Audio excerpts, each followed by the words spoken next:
कहकर ही मानेंगे। आदाब, मैं हूं आपके साथ अबू हुरैरा। आज सवाल होगा बिहार में 7वीं बार वजीर आला बने नीतीश कुमार जी से, क्या अभी भी बिहार जंगल राज में ही जी रहा है?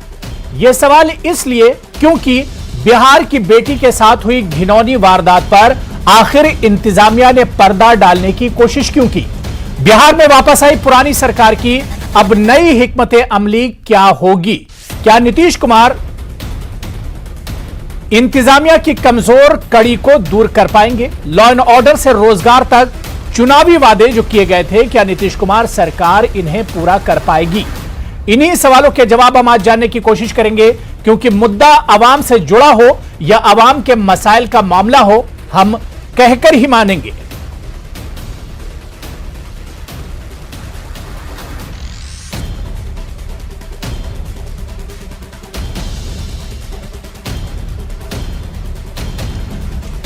तो इस इश्यू पर बात करने के लिए मेरे साथ बहुत खास मेहमान जुड़े। बहुत जल्दी अपने मेहमानों का आपसे तारुफ करा देता हूं। मेरे साथ जेडीयू लीडर मोहम्मद नेमतुल्लाह साहब इस वक्त जुड़े हुए हैं और आरजेडी तर्जमान अनवर हुसैन साहब भी मेरे साथ डिबेट में मौजूद हैं। कुछ देर में बीजेपी के लीडर और कांग्रेस तर्जमान भी इस डिबेट का हिस्सा होंगे। नेमतुल्लाह साहब और अनवर हुसैन साहब दोनों लोगों का बहुत इस्तकबाल है। सबसे पहले मैं अनवर हुसैन साहब आपसे शुरुआत करना चाहूंगा कि आरजेडी और तेजस्वी यादव लगातार कह रहे हैं कि इस बार की जो नीतीश कुमार की सरकार है वो कमजोर सरकार है। आखिर यह इल्जाम क्यों लगाया जा रहा है नीतीश कुमार सरकार पर?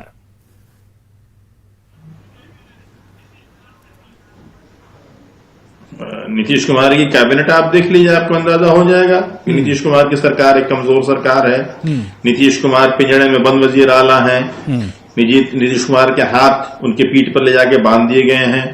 नीतीश कुमार आजाद नहीं है, आजादाना फैसला नहीं ले सकते हैं। नीतीश कुमार अपनी काबीना में एक मुस्लिम चेहरा नहीं दाखिल कर पाए। अब कहने को रह क्या गया है इसके ऊपर? नहीं, तो इन सब के बावजूद क्या आपको लगता है कि नीतीश कुमार को वाकई में इस बार मजबूरियों का सामना करना पड़ेगा, परेशानियों का सामना करना पड़ेगा? यानी तेजस्वी यादव और आरजेडी का मानना यह है अनवर साहब कि बीजेपी के दबाव में काम करना पड़ेगा नीतीश कुमार को, बीजेपी के दबाव में करना पड़ेगा। साफ साफ अल्फाज में कहिए, खुलकर। नीतीश कुमार मुकम्मल तौर पर बीजेपी के कैदी हैं। वो वजीर आला की कुर्सी पर जरूर बैठाए गए हैं, लेकिन उस पर बीजेपी ने अपना पूरा कटारा डाल दिया है। वो हिसार में है बीजेपी के। आप डिप्टी चीफ मिनिस्टर की चॉइस देख लीजिए, वो कभी नीतीश कुमार की चॉइस नहीं हो सकती है। और अभी टसल बाकी है स्पीकर की पोस्ट पे, वहां देखना है कि स्पीकर कौन आता है। नीतीश कुमार के हाथ बांध दिए गए हैं। नीतीश कुमार कि क्या मजबूरी है वो नीतीश कुमार बेहतर जानते हैं। ठीक है, मेरे साथ एक और बहुत खास मेहमान महेश वर्मा जी, बीजेपी लीडर है, वो भी डिबेट में जुड़ चुके हैं। महेश वर्मा जी, आपका भी इस्तकबाल है। मैं आपसे ही जवाब ले लेता हूं। जो बात यहां पर अनवर हुसैन साहब कह रहे हैं, क्या वाकई में बीजेपी का दबाव इस बार होगा नीतीश कुमार पर? जिस तरह से एनडीए में सीटों के बंटवारे की बात करें और जो सीटें जीत कर नीतीश कुमार जी आए हैं।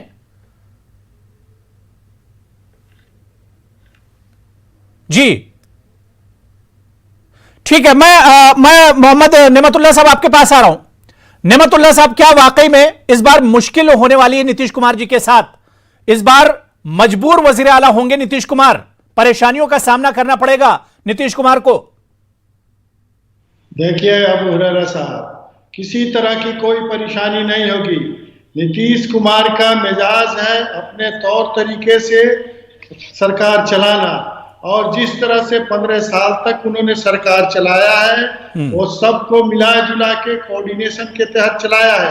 अभी किसी तरह का कोई परेशानी नहीं होगी। बहुत अच्छे से सरकार 5 साल चलेगी।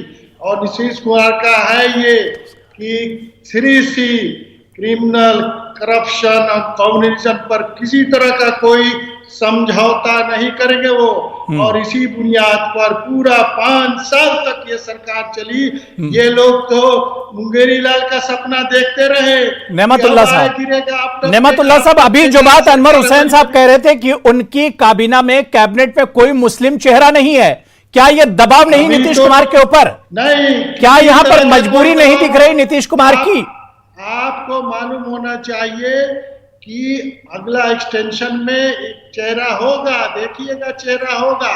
अभी तो बहुत छोटी कैबिनेट बनी है, इस कैबिनेट में फिर तुरंत एक्सटेंशन होगा, वोट ऑफ कॉन्फिडेंस ही करेंगे। 23 तारीख से हाउस को बुलाया गया है और 27 तक चलेगा, फिर छठ वगैरह ये है, इसके बाद से हाउस चल रहा है, उसके बाद से फिर एक्सटेंशन होगा, तो उसमें मुस्लिम चेहरा वो देखेंगे और समझेंगे कि मुस्लिम चेहरा। अब कोई एमएलए जीत के नहीं आया है हमारे दल से, 11 टिकट दिया, कोई मुस्लिम कामयाब नहीं हुआ अभी। नहीं तो कोई कामयाब नहीं हुआ तो उसे काबीना में शामिल भी नहीं किया जाएगा, उसे कोई वजारत भी नहीं दी जाएगी। क्या आपकी पार्टी में एमएलसी नहीं है? कई मुस्लिम एमएलसी हैं इस वक्त जेडीयू में। अगले एक्सटेंशन में उसको दी जाएगी, इसमें कोई परेशानी की बात नहीं है। धैर्य रखे, इत्मीनान रखे और इज्जत सम्मान सारा मिलेगा। अकलियत तबके को इस तरह के कोई किसी तरह का कॉम्प्रोमाइज नीतीश कुमार किसी से नहीं करते हैं। नीतीश कुमार के बारे में समझना चाहिए, वो बहुत संजीदा लीडर हैं, बोलते कम हैं, एक्शन पर विश्वास रखते हैं, काम करते हैं। ठीक है। मेरे साथ तो महेश वर्मा जी बीजेपी लीडर है, वो भी जुड़ चुके हैं, और आनंद माधव जी बिहार कांग्रेस तर्जुमान है, वो भी मेरे साथ जुड़ चुके हैं। आनंद माधव जी और महेश वर्मा जी दोनों लोगों का आपका भी इस्तकबाल है। मैं आनंद माधव जी आपके पास आना चाहूंगा। राहुल गांधी ने आज बिहार सरकार और नीतीश कुमार सरकार पर निशाना साधा और उन्होंने वैशाली की जो वारदात हुई है, जहां पर एक नाबालिग के साथ छेड़खानी हुई और उसे आग के हवाले कर दिया गया, इस पर नीतीश सरकार के लॉ एंड ऑर्डर को निशाना बनाया राहुल गांधी ने। हेलो जी, ये मेरे से सवाल आप कर रहे हैं? जी बिल्कुल। नीतीश, हाँ, आवाज आ रही है ना? जी बिल्कुल। जी आनंद जी। हाँ, मैं ये कह रहा था कि नीतीश कुमार जी अभी कमजोर नहीं है। नीतीश कुमार जी इस पूरे चुनाव के दरमियान कमजोर नजर आए और परेशान नजर आए, और बहुत मजबूरी में आपने देखा कि उन्होंने ट्वीट भी किया कि किस तरह से उनको मुख्यमंत्री बनाया गया, कितनी शर्तें लागू की, किस तरह से चारों तरफ घिरे हुए हैं। रही लॉ एंड ऑर्डर की स्थिति, तो ये पिछले कई दिनों से, अगर आप 2005 से लेकर 2020 तक का अगर आप देखें आंकड़ा 2019 तक का, तो आपको स्पष्ट हो जाएगा कि यहाँ पे 150% जो है वो महिलाओं के ये अपराधों में वृद्धि हुई है, और उसी अनुपात में 175% ये महिला अपराध में यहाँ वृद्धि हुई है। तो लॉ एंड ऑर्डर तो इनके हाथ से बिल्कुल चला गया है। रही जो इन्होंने कैबिनेट जो अभी बनाया है, आप उसमें देख लीजिएगा, जिसमें नौकरी बेचने वालों के इन्होंने शिक्षा मंत्री बनाया है, जिसके नाम पे FIR भी हुआ है और केस भी है। तो इस तरह से इन्होंने किस तरह से कितनी मजबूरी में अपनी कैबिनेट बनाई, इनके हाथ को दोनों तरफ पीछे बांध दिया गया है, तो इनको कहा गया है कि आप ठहरिए आप। ठीक है, तो आप समझ लीजिए क्या। मैं महेश वर्मा जी को भी डिबेट में जोड़ लेता हूं। महेश वर्मा जी, क्या वाकई में जिस तरह से अपोजिशन कह रहा है कि इस बार बीजेपी के दबाव में रहेंगे नीतीश कुमार जी, बीजेपी का दबाव होगा कहीं ना कहीं इस सरकार पर? देखिए, अब खिसियानी बिल्ली खंबा नोचे वाली बात है। अगर कुछ और नहीं मिल रहा है तो यही बोल दो। अगर इनके ये बोलने से इनकी सियासत चल रही है तो ये बोलते जाएं। हमारा जो काम है, एनडीए जो है मिलके जो है नेशनल डेमोक्रेटिक अलायंस जो है वहां मिलकर चुनाव लड़ा, और चुनाव में हमें जो है बहुमत प्राप्त हुई, जो जनादेश प्राप्त हुआ, उसके तहत सरकार बनी। और उसमें हमारे माननीय प्रधानमंत्री जी ने स्पष्ट रूप से ये कह दिया था कि इस बार सीट कम रहे जेडीयू का या ज्यादा रहे, नीतीश जी मुख्यमंत्री बनेंगे। और नीतीश जी के मुख्यमंत्री बनने के ऊपर जो अब सवाल खड़ा किया जा रहा है और जो कहा जा रहा है कि भाई अब तो जो है बीजेपी जो है उसके दबाव में, कभी कहा जा रहा है कि कार्यकारी मुख्यमंत्री होंगे, पता नहीं ये कार्यकारी मुख्यमंत्री का शब्द कहाँ से ढूंढ रहा है। अब उसके बाद जो इनकी नीयत है, जो इनकी नीयत में खोट है, वो स्पष्ट दिखाई दे रहा है कि जिस जनादेश को इन्हें सम्मान करना चाहिए, इनको प्रणाम करना चाहिए, सलाम करना चाहिए, उस जनादेश को ये अपमान की दृष्टि से देख रहे हैं, अपमान की भाषा बोल रहे हैं। तो पहली बात तो ये अपमानित करने का जो ये काम कर रहे हैं उसको बंद करना चाहिए और उस चीज पे फोकस करना चाहिए जिससे कि इनको जनता जो है कहीं इनका समर्थन करे, इनके किसी बोल को, इनके किसी सोच को, इनको किसी विचार को जनता भी कहीं ना कहीं ये कहे कि हाँ, ये कहीं हमारे दुख दर्द के साथी हो सकते हैं, ये हमारे कहीं ठीक है महेश वर्मा जी मददगार हो सकते हैं। ठीक है महेश वर्मा जी, पूरे चुनाव में हमने देखा कि जंगल राज का इशू उठाया एनडीए ने, खासतौर से बीजेपी ने। अब यहां पर सवाल राहुल गांधी उठा रहे हैं, यहां पर सवाल तेजस्वी यादव उठा रहे हैं वैशाली की वारदात को लेकर। जो कुछ वैशाली में हुआ है, आज उस पर ट्वीट किया राहुल गांधी ने कि शर्मनाक क्या है, इस पूरे वाकये को चुनाव को लेकर छुपा कर रखना यह ज्यादा खतरनाक है और शर्मनाक है या फिर जंगल राज? यह सवाल किया है। सवाल है कि राहुल जी की बुद्धि, विवेक और बुद्धिमत्ता और उनकी राजनीतिक सोच और उनकी सामाजिक सरोकार का हम क्या कहें। हम इतना ही कह सकते हैं कि ईश्वर उनको सद्बुद्धि दे। जो भी घटना घटी है जिसमें हमारी बहन बेटी के साथ नहीं, तो ये जंगल राज नहीं है महेश वर्मा जी, उसके ऊपर ये जंगल राज नहीं है। वैशाली में जो कुछ हुआ ये जंगल राज नहीं है। नहीं, उसकी सवाल है आप जो है वो नहीं, ये कह देंगे नहीं हुआ है। नहीं, राजस्थान के मामले में, महाराष्ट्र के मामले में यही राहुल गांधी जो है खामोशी ओढ़ लेते हैं। ये तमाम जो लंबरदार होते हैं ये चुप हो जाते हैं। अब महेश जी, महेश वर्मा जी अब इसे जस्टिफाई कर रहे हैं। आप मिसाल दे रहे हैं राजस्थान और महाराष्ट्र की। अगर वहां पर भी होता है तो वहां पर भी गलत ही होता है। अगर बिहार में गलत हुआ है तो इसे गलत क्यों नहीं कह रहे हैं आप? अगर ये गलत हुआ है वैशाली में, बिहार की बेटी के साथ हुआ है, बिहार की एक बहन के साथ हुआ है, जिसकी भी कर्तव्यहीनता, जिसकी भी नेग्लिजेंस है, शासन प्रशासन पुलिस जिसकी भी हो, उसको कठोर से कठोर दंड देने का जो है बचाई जाए, कैसे बेईमानी की जाए, सिर्फ इसकी चिंता रही है इनकी। अब रहे राहुल जी को ये ज्ञान देने की बात कर रहे हैं, पहले अपना स्तर तो ऊंचा करें तब फिर ये ऊंची बात कहेंगे। इनको समझना चाहिए कि जो स्थिति बना दी है इन लोगों ने बिहार में, आप हमारी चिंता ना कीजिए, ना हमें सुबुद्धि दीजिए, ना हमें ज्ञान दीजिए। हमें पता है कि हमें क्या करना चाहिए और क्या नहीं करना चाहिए। आपकी जो परिस्थिति आप उसको देखिए, आप किस तरह से जो है उसका लाश को जो है जला देते हैं और पता नहीं चलता है। आप उत्तर प्रदेश में किया, बिहार में क्या, राजस्थान की, देखिए फर्क ये है दोनों सरकार में। हमारी सरकार राजस्थान में तुरंत कार्रवाई करती है, आप लोगों की तरह खामोश नहीं, निपले पोतने का काम नहीं करती है, इसको छिपाने का काम नहीं करती है। नहीं, इस तरह की वारदात कहीं भी हो वो शर्मनाक है, चाहे राजस्थान में हो, चाहे बिहार में हो, चाहे यूपी में हो, और किसी भी सरकार में हो, इसे शर्मनाक कहा जाना चाहिए, इसकी मजम्मत की जानी चाहिए, ना कि इस तरह के वाकयात को जस्टिफाई किया जाना चाहिए। अनवर हुसैन साहब, कुछ आप कहना चाह रहे हैं बहुत जल्दी से, बहुत मुख्तसर कमेंट।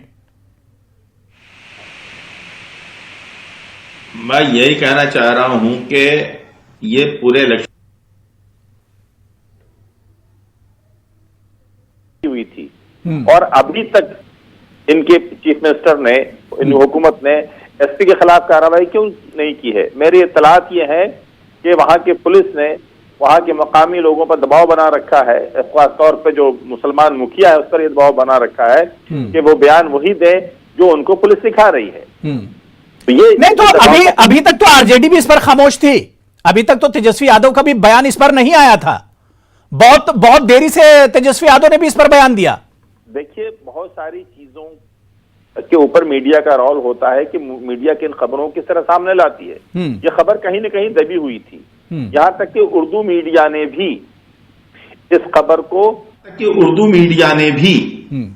इस खबर को बहुत सीरियसली नहीं लिया।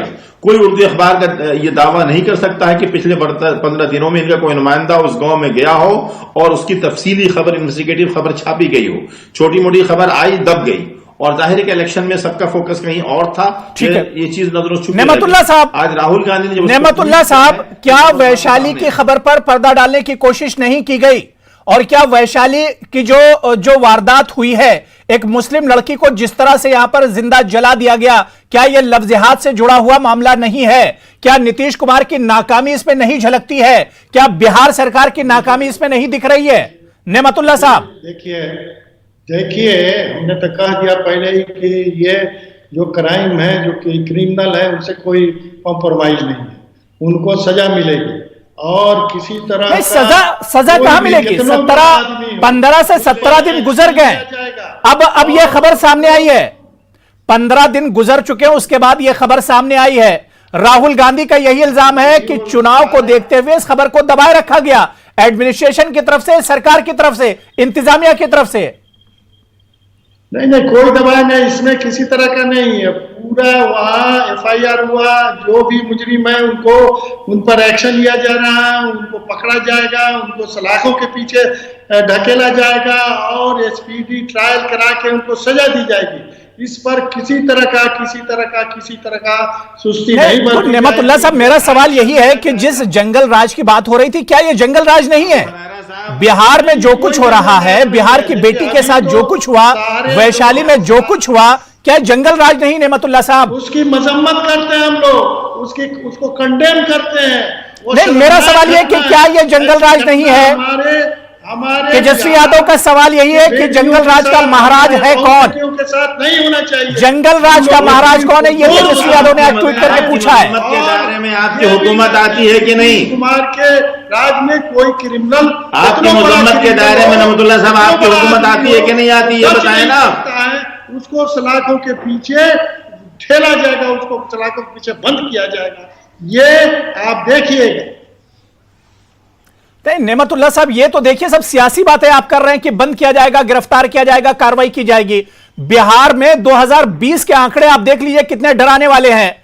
2020 में 1000 से ज्यादा रेप के वाकये सिर्फ हुए हैं। मैं और किसी वारदात की बात नहीं कर रहा हूं, सिर्फ रेप की बात कर रहा हूं। 1000 से ज्यादा रेप के वाकये नेमतुल्लाह साहब हुए हैं, जिसमें 40% वाकयात नाबालिग लड़कियों के साथ हुए हैं। तो बिहार की बेटी के साथ क्या हो रहा है? बिहार की बेटी को किस तरह से महफूज किया जाए, उसे किस तरह से सिक्योरिटी दी जाए? मैं महेश जी आ रहा हूं। किसी तरह का, इस तरह का जो भी दोषी होगा उसको छोड़ा नहीं जाएगा। हमारे बहु बेटियों के साथ अगर होगा, ठीक है। महेश वर्मा जी, आप कुछ कहना चाह रहे हो? महेश वर्मा जी, घटा है घरेलू हिंसा में। नहीं, ये सियासी बातें हैं। कार्रवाई अगर होती, सख्ती अगर होती, कार्रवाई अगर होती तो इस तरह के वाकये बढ़ते नहीं। 2020 में अब तक 1000 से ज्यादा FIR हो चुकी हैं रेप केसेस की। महेश वर्मा जी, आपका रिएक्शन। महेश वर्मा जी। जी, मैं आपको यही कहूंगा कि मुझे जंगल राज की अगर आप बात कर रहे हैं तो याद करिए कि एक सीनियर IAS अफसर की पत्नी के साथ एक रेप होता है। उस समय लालू जी मुख्यमंत्री होते हैं, उसमें हाई कोर्ट आदमी जाता है, तब फिर आप जस्टिफाई कर रहे हैं, लालू प्रसाद यादव का जो दौर था उसे हम अच्छा नहीं कह रहे हैं। वो 15 साल जिस पर कमेंट किया बिहार हाईकोर्ट ने, पटना हाईकोर्ट ने, उसे हम सही नहीं कह रहे हैं। महेश वर्मा जी, आप जस्टिफाई क्यों कर रहे हैं? कह रहा हूं कि उस समय जब आप जस्टिफाई क्यों कर रहे हैं? धरना देती है आप नहीं, मेरा सवाल ये कि आप जस्टिफाई क्यों कर रहे हैं? आप खुलकर कहिए कि वाकई में उसी तरह के हालात अभी भी हैं, जो हालात 15 साल पहले थे बिहार में, वैसे ही हालात हैं। हजारों किडनैप होते थे, बहन बेटियों का सामने निकलना मुश्किल होता था। मैं उस जंगल राज की बात कर रहा हूँ। ये घटना घटी है, इस घटना पे क्षोभ व्यक्त करना स्वाभाविक है। राहुल गांधी इसको राजनीति का विषय बता रहे हैं, राजनीति का मुद्दा बना रहे हैं। भाजपा की साइकोलॉजी है कि अगर बहन बेटी के साथ गलत हुआ, उसको राजनीति का एक मुद्दा बना के सियासत करना, अगर कितनी घिनौनी बात है। निशाने पा जाए तो कोई बात नहीं है, ठीक है। की चीजें, हाँ, एक IAS की बेटी के साथ राजस्थान या महाराष्ट्र की जो सरकार है, वहाँ जो घटना घटी महिला या हमारी बहन बेटियों के साथ। आनंद माधव जी, आप कुछ कहना चाह रहे हैं? उसके बाद मैं अनवर हुसैन साहब आ रहा हूं दोबारा से। आनंद माधव जी।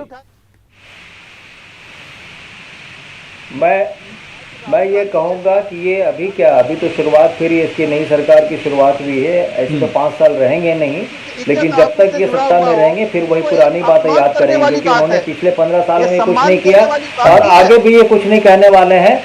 जंगल से ये महाजंगल राज की ओर ले गए हैं पूरे। फिर बोलने तो दीजिए भाई साहब, आप जब बोले तो मैं चुप था। ये इनकी स्थिति ये है कि जंगल से महाजंगल राज हो जाएंगे और जो व्यक्ति इनको दिखाएगा तो तुरंत तुलनात्मक अध्ययन करना शुरू कर देंगे। ऐसा नहीं कि त्वरित कार्रवाई करें, उसको अपनी गलती मानिए। आप कहिए कि महाजंगल राज में ले गए हैं, आपने नौकरी बेचने वाले को मंत्री बनाया है, इससे बड़ा सर्वनाश क्या होगा? आप समझिए इस बात को कि आपके कैबिनेट में कौन लोग बैठे हुए हैं। और बात करते हैं नीतीश कुमार को, तो जिस तरह से आप लोगों ने घेरा चारों तरफ से मिलके, वो तो बेचारे की स्थिति में, कुछ करने की स्थिति में नहीं है। जो अपराध का ग्राफ रोज का रोज यहाँ बढ़ता चला जा रहा है, कोई माय बाप नहीं है इस राज का। आप देख रहे हैं समूची बात सबके सामने ब्लैक एंड व्हाइट में है, कोई छुपाने वाली बात नहीं है। आप जंगल से महाजंगल की ओर जा रहे हैं और आपके पास नरेंद्र ने किसी अपना की इज्जत लूटी है और ये बात कर रहे हैं कि नीतीश कुमार जी जो है वो रिमोट के मुख्यमंत्री बने हैं। उस फैसले पर बात करने के बजाय कि उसको न्याय कैसे मिले, न्याय की बात करें, आज ये बात से कहाँ पहुंचा रहे हैं। शर्म आनी चाहिए। अगर आपकी हमारी बहन बेटी होती है और किसी के साथ ऐसा हुआ होता है, महाजनरल में आप ले गए राजकोट, क्या बात कर रहे हैं आप बैठ के यहाँ पे? आप अपना देखिए ना क्या स्थिति कर दिया, बिहार की दुर्दशा करके करने की कोशिश करते हैं। बिहार में कहीं कोई कहने वाला, कुछ कहने वाला नहीं, कोई शासन प्रशासन नाम की चीज नहीं है। नहीं, ये बहुत शर्मनाक है, बहुत अफसोसनाक है अनवर हुसैन साहब कि इस तरह के वाकये होते हैं। हमेशा महिलाओं की सिक्योरिटी को लेकर, खवातीन के तहफ्फुज को लेकर सवाल उठते रहे बिहार में, और पिछले 2020 की सिर्फ मैं बात कर रहा हूं कि 1000 से ज्यादा इस तरह के वाकयात हुए, FIR दर्ज हुई है। सवाल यह उठता है कि इस तरह के वाकये होते हैं, इसे जस्टिफाई क्यों किया जाता है? अपनी गलती आखिर क्यों नहीं मानी जाती अनवर हुसैन साहब? ये तो आप नेमतुल्ला साहब से पूछ सकते हैं। उनको 30 साल लग गए ये बात समझने में कि लालू यादव की सरकार जो है जंगल राज की सरकार थी। अब वही बता पाएंगे कि ये अगले कितने साल लगेंगे उनको इस नई जंगल राज में जो क्राइम हो रहा है, इनके जो क्रिमिनल्स हैं उनको सलाखों के पीछे ढकेलने में, और कितना वक्त लेंगे ये SSP का मुआवजा करने में। क्या SSP को घेरेंगे? क्या वहां SP से सवाल होगा कि 500 आज 18 दिन हो चुके हैं और अब तक सिर्फ एक नामजद मुलजिम गिरफ्तार हुआ है। बिल्कुल नेमतुल्ला साहब, आखिर बिहार इस तरह के वाकयात से पाक कब होगा? बिहार फर्स्ट की बात की जाती है तो क्या इसी तरह के जंगल राज में ही बिहार फर्स्ट रहेगा?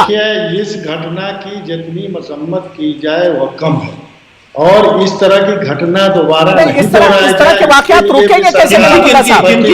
नहीं, सिर्फ घटना की मसम्मत की जाएगा और एक्शन लिया जाएगा। नहीं, नेमतुल्ला साहब, सिर्फ घटने की मजम्मत की जाएगी या इस घटने में जो पर्दा डाला गया उसकी मजम्मत की जाएगी? अच्छा चुप रहिए ना भाई, आप बोलते हैं तो कोई बोलता है क्या? आप सुनने में तो धैर्य रखिए, आप बोलने लगते हैं। यही तो इन लोगों की फितरत है। ये नहीं नेमतुल्ला साहब, मेरा सवाल यह है कि मजम्मत तो ठीक है, लेकिन इस पर कार्रवाई कब होगी? एक्शन में कब आएंगे? 15 साल नीतीश कुमार जी बिहार में गुजार चुके हैं, सरकार में सत्ता में रहकर, एक्शन में कब आएंगे? एक्शन कब होगा नेमतुल्ला साहब? बख्शा नहीं जाएगा, इत्मीनान रखिए। आप देखिए बहुत जल्द इसका रिजल्ट आएगा। इस तरह की घटना दोबारा नहीं घटेगी। और आप बोल रहे हैं डोमेस्टिक वायलेंस में कमी हुई है, नेशनल लेवल पर 12% है और 37% कम हुआ है डोमेस्टिक वायलेंस पर।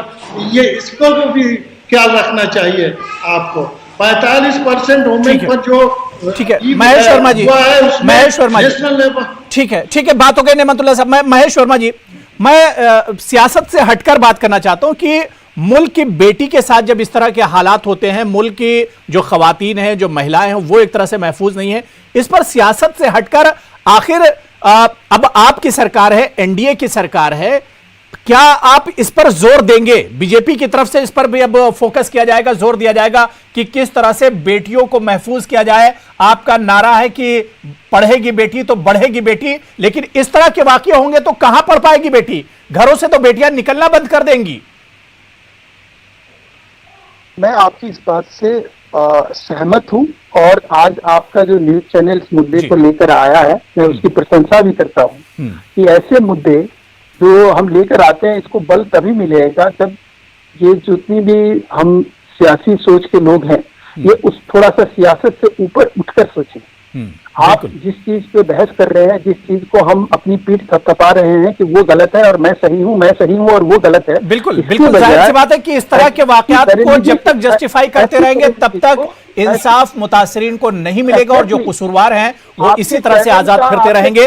इस पर सख्त कार्रवाई करने की जरूरत है, सख्त से सख्त कदम उठाने की जरूरत है और एक्शन की जरूरत है। और सवाल फिर यहीं पर रह जाता है कि नीतीश कुमार नई सरकार के साथ आए हैं, क्या वो अब एक्शन में नजर आएंगे? बहुत बहुत शुक्रिया महेश वर्मा जी, आनंद माधव जी, मोहम्मद नेमतुल्ला साहब और अनवर हुसैन साहब, सभी का बहुत बहुत शुक्रिया डिबेट में जुड़ने के लिए। आदाब।